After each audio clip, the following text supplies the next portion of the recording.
Hello student, कैसे हो आप लोग। आज हम लोग करने वाले हैं 8 मिनट के कुछ क्वेश्चंस, बहुत ज़्यादा इंपॉर्टेंट 8 मिनट। क्यों? क्योंकि आने वाले एग्जाम पे याद रखना, कोई भी क्वांट के एग्जाम हो 25 नंबर कोई भी उठा सकता है। 35 में से out of 35 25 you can get 25 easily, but the main important thing is to get 28 number. 28 number लाना, 25 हाँ कोई भी आ सकता है। 28 नंबर अच्छा होता है मेरे हिसाब से, मतलब 3 नंबर इंपॉर्टेंट है। अब ये 3 नंबर कहाँ से आएगा? ये 3 नंबर इंपॉर्टेंट कहाँ से आएगा? वो आएगा अरिथमेटिक से। अरिथमेटिक बहुत ज़्यादा इंपॉर्टेंट है। हाँ, इतना भी इंपॉर्टेंट नहीं है कि इसके अलावा एग्जाम नहीं क्लियर हो सकता, लेकिन हाँ अरिथमेटिक करने से क्या होगा कि बर्डन घट जाएगा, बोझ घट जाएगा तुम्हारे ऊपर से कि अरिथमेटिक करना पड़ेगा, नहीं तो मुझे और ज़्यादा इंग्लिश के क्वेश्चन अटेम्प्ट करना पड़ेगा, और ज़्यादा पजल करना पड़ेगा। उससे अच्छा कि अरिथमेटिक के ऊपर फोकस करो, ध्यान से फोकस करोगे, सही तरीके से बेसिक क्लियर रखोगे तो आराम से एग्जाम क्लियर होगा। देखो पहला वाला क्वेश्चन जो है वो है, मेरे कोचिंग सेंटर में मैं एग्जाम लेता हूँ, तो एग्जाम का शीट का एग्जाम का है, तो क्वांट पीओ लिया था मैंने, तो उसमें से मैं जो क्वेश्चन करवाने वाला हूँ। देखो पहला क्वेश्चन है बोट एंड स्टीम के क्वेश्चन, बहुत important. The speed of the boat in still water is 8/5 of the upstream speed of the boat. Speed of the boat का जो स्पीड है x, मैं बोट की स्पीड को पकड़ता हूँ x और स्टीम की स्पीड को पकड़ता हूँ y। क्यों? यहाँ ध्यान तो थोड़ा सा ध्यान रखना, कोई भी रिवर हो, रिवर में जिस तरफ से स्टीम मतलब जो रिवर है वो फ्लो करता है, नदी जिस तरफ फ्लो करता है उसी तरफ अगर बोट चले, जिस तरीके से नदी फ्लो कर रहा है उसी तरीके से अगर बोट चले, तो मैं नदी के स्पीड को पकड़ता हूँ y, जो बोट का स्पीड को उसको स्पीड को पकड़ता हूँ x। जिस तरफ नदी चल रहा है उसी तरफ बोट चले तो x + y होगा, दोनों का स्पीड प्लस हो जाएगा, मर्ज हो जाएगा। अगर जिस तरफ नदी चले उसके ऑपोजिट में बोट चले तो x - y हो जाएगा। समझ रहे हो ना, x - y। क्यों? नाव को तो वापिस आना है ना, उल्टा तरफ से भी तो आना है ना, तो नाव का स्पीड तो ज़्यादा होना ही है, लेकिन थोड़ा घट जाएगा। क्यों घट जाएगा? क्योंकि ऑपोजिट तरफ से जो रिवर है ना उसका स्पीड लग रहा है। ओके, तो उस तरफ से x और y है, ये बोट का स्पीड, ये है स्टीम का स्पीड, और एक डाउन स्ट्रीम एक upstream. Downstream speed मतलब x + y, upstream speed मतलब x - y। ओके, अब देखो the speed of the boat in still water 8/5 of the speed of the upstream, मतलब speed of the boat x का value दिया हुआ है, क्या x का वैल्यू दिया हुआ है 8 स्पीड ऑफ द बोट, और अपस्ट्रीम का वैल्यू दिया दिया हुआ है 5। 8/5 का मतलब क्या है? 5 में से 8, मतलब अपस्ट्रीम अगर 5 हुआ तो बोट का स्पीड है 8। मुझे एक चीज बोलो, मुझे क्या पता है अपस्ट्रीम इस चीज से, मुझे इसकी क्या है u = ये जो है वैल्यू नहीं है, ये रेशियोज है, वैल्यू नहीं है, याद रखना। u = x - y है, u क्या है 5, x क्या है 8 - y, तो y क्या हो गया 3।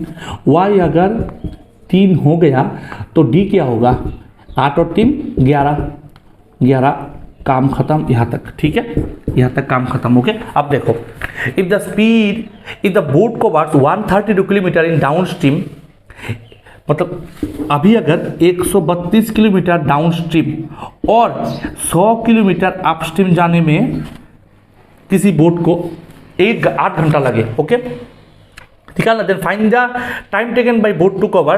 टाइम कितना लगेगा किसमें? 160 किलोमीटर स्टिल वाटर, मतलब x की स्पीड से, मतलब स्टिल वाटर मतलब नदी अगर स्थिर है तो नाव को जाने में कितना टाइम लगेगा। तो हमें क्या पता है? हमें पता है क्या?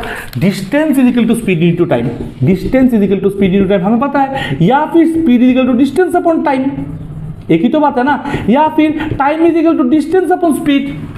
तो टाइम पूछा है 160 का, डिस्टेंस में स्पीड कौन सा? अगर नदी अगर स्थिर है तो किसका स्पीड होगा? सिर्फ एक ही तो स्पीड है, नाव का स्पीड, और तो होगा नहीं। अब मुझे x निकालना है, कहाँ से निकालूंगा? अभी देखो इस इक्वेशन से 132, d कितना है 11 तो आंसर नहीं है, 11 तो है नहीं, 11 तो रेशियो पे है, तो मैं पकड़ लेता हूँ 11a पकड़ लेता हूँ, प्लस 100, u कितना है 5, इसको पकड़ लेता हूँ 5a का वैल्यू निकल जाएगा ना। देखो 11 से कट करूंगा तो 12 होगा, 11 12 132, याद होना चाहिए 11 12 132, 5 से 20 हो गया। अब a से कितना होगा 32, 8 4, a कितना है 4, a अगर 4 है तो 11a कितना होगा? ये अगर 4 है तो हाँ 11 जरूर भी नहीं है, तुम्हें क्या जरूरत है 8 का वैल्यू, तो मतलब a का वैल्यू 4 है तो 8 का वैल्यू कितना है? सब a है ना, 5 है, 11 है, 8 है, 3 है, तो 8 का वैल्यू कितना है? 8 × 4 32, तो x में 32 से डिवाइड करो, 32 से 5 से डिवाइड करोगे तो हो जाएगा 32 5 गुना 160, आंसर हो गया। इसका मतलब एज कितना है तुम्हारा 5 आवर, खत्म, सिंपल, बहुत इजी है। अब तुम एक क्वेश्चन पूछ सकते हो इतना फास्ट कैसे कर रहे हो, मैं आने वाले दिनों में बोल दूंगा कि मैं इतना फास्ट कैसे कर रहा हूँ, ठीक है, लेकिन अभी ध्यान से देखो, प्रोसेस देख लो कैसे करता हूँ, प्रोसेस देख लो, कैलकुलेशंस के भी बता दूंगा, ठीक है। नेक्स्ट क्वेश्चन देखो, वीडियो को लाइक कर देना, अच्छा लगे वीडियो को लाइक करना, ध्यान से फिर से वीडियो को रिवाइंड करके देखना, हाँ बहुत इंपॉर्टेंट है। नेक्स्ट क्वेश्चन है पार्टनरशिप के ऊपर बेस करके, बहुत ज़्यादा इंपॉर्टेंट है।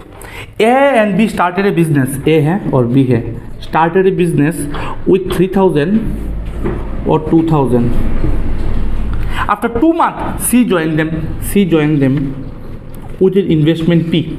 मुझे बोलो ए कितना इन्वेस्ट किया, 12 महीना, बी कितना किया, फुल 12 महीना eight the end of the year पूछा है, और सी कितना किया, 2 महीना कम, 12 से 2 महीना कम 10 महीना। एक चीज़ हमेशा याद रखना पार्टनरशिप के क्वेश्चन के ऊपर, क्या investment into time equals to profit होता है। याद रखना बिजनेस में सबसे ज़्यादा इंपॉर्टेंट होता है इन्वेस्टमेंट, पैसा कौन कितना लगा रहा है, और दूसरा इंपॉर्टेंट होता है टाइम, कौन कितना ज़्यादा टाइम लगा रहा है। कोई इंसान ऐसा होता है कि इन्वेस्टमेंट कम करते हैं लेकिन टाइम ज़्यादा तक लगाता है, कोई है कि इन्वेस्टमेंट बहुत ज़्यादा पैसा इन्वेस्ट कर देते हैं लेकिन टाइम बहुत कम है। तो इन्वेस्टमेंट और टाइम के ऊपर डिपेंड करके बिजनेस करते क्यों है हम, प्रॉफिट के लिए, ओके। तो investment into time profit, investment घटेगा टाइम बढ़ेगा, टाइम बढ़ेगा इन्वेस्टमेंट बढ़ेगा, टाइम घटेगा, ये दोनों चीज फ्लक्चुएट कर सकता है और निकालना क्या है, प्रॉफिट, ओके। तो ए इन्वेस्टमेंट ए है टाइम, ए इन्वेस्टमेंट ए है टाइम, ये इन्वेस्टमेंट ए है टाइम, याद रखना, ओके। इसके बाद at the end of the year C's profit is equal to the average profit of A and B. अच्छा याद रखना इन्वेस्टमेंट इनटू टाइम प्रॉफिट है ना, इसमें इस इक्वेशन को मैं सीधा कर लेता हूँ, ये रेशियो याद रखना, ये 12 महीना 10 महीना, इसको मैं कट कर सकता हूँ, ओके। तो 5 2 10, 6 2 12, 6 2 12, आसान, सिंपल कर दिया, मतलब टाइम को मैं सिंपल कर दिया। अब देखो मुझे एक चीज़ बोलो, मुझे प्रॉफिट निकालना है, प्रॉफिट क्या होता है, इन्वेस्टमेंट इनटू टाइम, ये दोनों गुना करूँगा ना, इन्वेस्टमेंट इनटू टाइम किया तो कितना होगा 18,000, चलो ना 12,000, और ये कितना है 5P, 5 इंटू पी 5P। कोई डाउट है? अब देखो, अब ये क्या है, प्रॉफिट है क्या, नहीं, ये प्रॉफिट का रेशियो है, इसको मैं और छोटा करूंगा, और छोटा, 5 से कट कर दो, 5 से कट गया, 5 से कट करूंगा तो 2400 3600, ओके, खत्म। क्या हो गया, रेशियो क्या आया 3600 2400 और P। याद रखना मुझे बोला है at the end of the year C's profit is equal to the average profit of A and B together. A और बी का एवरेज प्रॉफिट कितना है, एवरेज प्रॉफिट मतलब क्या, एवरेज दो चीज़ों के एवरेज प्रॉफिट मतलब दोनों को प्लस करके 2 से डिवाइड, 8 एवरेज होता है ना, तो 2400 को 3600 को प्लस करने में कितना होता है 6000, 3 4 5 6000, 6000 को 2 से डिवाइड करने में 3000, मतलब P का वैल्यू कितना है 3000। यही तो पूछा है ना, find the value of P, 3000, खत्म कहानी, तो पूछा है, सिंपल, आसानी से हो गया, इधर टफ भी नहीं है।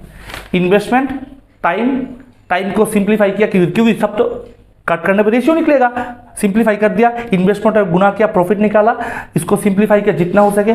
इसके बाद ये मुझे जो चीज़ पूछा है कि ये जो पी का वैल्यू है वो है, इन दोनों को प्लस करके 2 से डिवाइड, तो प्लस करके 2 से डिवाइड करके आंसर निकल गया पी का वैल्यू। सिंपल कहानी है, एकदम सिंपल। आशा करते कि समझ गए हो। अगर अच्छा लगे तो लाइक कर देना। अगर मेरा लैंग्वेज समझने में थोड़ा सा भी प्रॉब्लम हो तो थोड़ा एडजस्ट कर लेना, क्योंकि मैं बंगाली हूँ और मैं बंगाली में पढ़ाता हूँ और मैंने हिंदी चैनल जस्ट शुरू किया है ताकि सबको फ़ायदा मिले, ओके। इसकी वजह से एक अच्छा सा कमेंट कर देना, कहाँ से वीडियो देख रहे हो ज़रूर बताना। चलो अच्छा, एक कॉस्ट प्राइस सेलिंग प्राइस का क्वेश्चन कराता हूँ।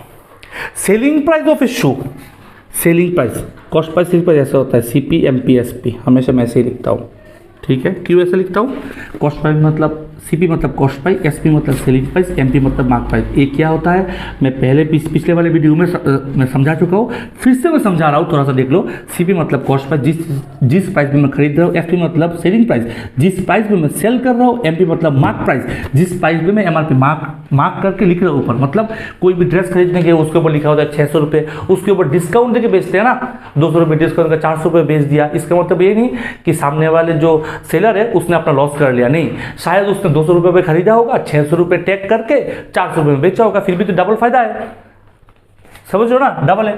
तो वैसा ही होता है। अब देखो मैं करता कैसा, इसको ध्यान से देखना। Selling price of shoe 20% more than cost price. Selling price 20% more than, 20% का मतलब होता है 1/5 मोर। 1/5 मोर मतलब 5 के ऊपर एक ज़्यादा 6, 5 के ऊपर एक का लाभ ना। 25 मतलब 25% मतलब 1/5, 20% मतलब 1/5, 20% मतलब 1/5। क्यों? क्योंकि 20% मतलब 100 से डिवाइड करोगे तो 1/5 होगा, मतलब 5 के ऊपर एक का लाभ हो रहा है, 5 के ऊपर एक का लाभ है, 5 के ऊपर एक बढ़ा करके 6 हो गया। चलो, and the ratio of the cost price to the mark price of the shoe. Cost price and the mark price of the shoe, ये तो शू है। Cost price and the ratio of the cost price to mark price, cost price to mark price of the shoe 10:13। Cost price to mark price कितना है? 10:13। मतलब ये अगर 10 हो गया तो ये कितना है? 13। ये 10 है क्या? 10 है कि तो 5 है। अब मुझे एक चीज़ बोलो, मुझे बोला है कि अगर 10 हुआ तो ये 13 है, ये क्या है? 5 है। एक काम करता हूँ, इस 5 को मैं 10 बना दूँ। 5 को 2 से गुना करने पे 10 होगा, तो 6 को भी तो 2 से गुना करने पे 12 होगा ना। इसको जो करूँगा इसको तो वही करूँगा ना, क्योंकि ये दोनों एक सिंपल लाइन पे चल रहा है। इसका रेशियो 5:6 मतलब 10:12, एक ही तो बात है। 2 से गुना किया, इसको भी 2 से गुना किया, दोनों को करना पड़ेगा ना सिंपल लाइन पे। तब इसका मतलब कॉस्ट प्राइस 10 है, मार्क प्राइस 13 है, सेलिंग प्राइस 12 है। अब देखो, if the profit earn on the selling is 150 more than the discount given on the mark price of the show. ध्यान से पढ़ो, profit earn on selling the show. मुझे बोलो प्रॉफिट अर्न, मेरे हिसाब से प्रॉफिट अर्न में कितना प्रॉफिट हुआ? 10 में खरीदा, 12 में बेचा, 2 का प्रॉफिट। मेरे हिसाब से प्रॉफिट 2 का। मुझे बोला है कि if the profit earn of the selling, ये जो 2 है ना, ये 2 है ना, ये 150 ज़्यादा है। किस 150 ज़्यादा मतलब प्लस, ये 2 का वैल्यू है 150 ज़्यादा। देखो ध्यान से लिखा मैंने कैसे, 2 जो है ना वो है इक्वल्स टू मतलब है 150 ज़्यादा। किससे ज़्यादा?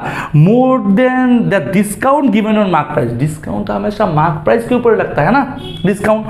तो कितना डिस्काउंट मारा मैंने? 13 के ऊपर 12, मतलब 1 का डिस्काउंट मारा, मतलब 1।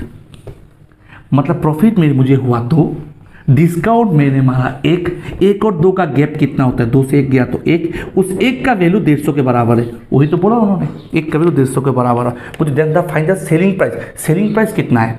सेलिंग प्राइस 1 का वैल्यू 150, 12 का वैल्यू 12 × 150 कितना होगा? 1800। खत्म। ठीक है। अब मैंने इतना जल्दी 1800 कैसे कर लिया?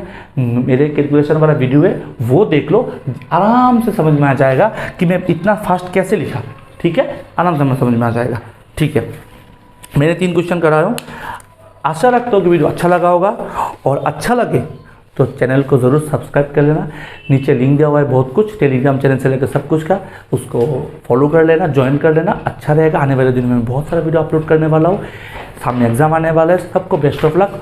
और वीडियो अच्छा लगे तो कहाँ से देख रहे हो एक कमेंट कर देना।